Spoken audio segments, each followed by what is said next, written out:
કાકા હા તમે મને લગ્ન કરવાનું કહો છો ને, પણ મારા જ ભાઈબંધના હમણાં 1.5 કે 2 વર્ષ પહેલા લગ્ન થયા હતા. હા એટલો કકરાટ થાય છે, ઝઘડા થાય છે કે ડિવોર્સ સુધી વાત જાય એમ છે. પણ હવે એના તો 70 કારણો હોય લાવે.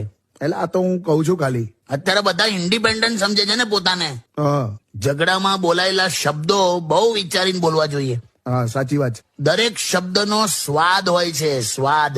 એમ દરેક શબ્દનો સ્વાદ હોય છે અને એને બોલતા પહેલા પોતે ચાખી લેવા. જો આપણને જ ના ભાવતા હોય તો બીજાને ક્યારે ના પીરસાય. ક્યાં વાત હે, જોરદાર. હા કાકા. તો પછી 40 વર્ષની ઉંમર એકબીજાને સુધારવાની શું જરૂર? હું મને ખબર જ નહીં પડતી. એકબીજાની કમીઓને કોસવાનું બંધ કરો લા. સાચી વાત છે. હોઈ શકે કે આ કમીઓના લીધે જ તમે એકબીજાને મળ્યા. કરેક્ટ. બાકી હારા પાત્ર ના મળ્યા હોત. અરે હું કોમ્પ્રોમાઇઝ તો કરવું જ નહીં આ જનરેશનને. અરે યાર કાકા.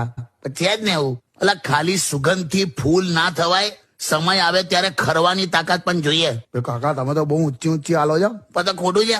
હસબન્ડ અને વાઈફ છે ને, આ રસોડામાં ચા અને ખાંડનો ડબ્બો હોય ને એવું હોય. એટલે રસોડામાં બીજું બધું વિખરેલું હોય, પણ જો ચા અને ખાંડનો ડબ્બો જોડે ને જોડે જ હોય. કરેક્ટ.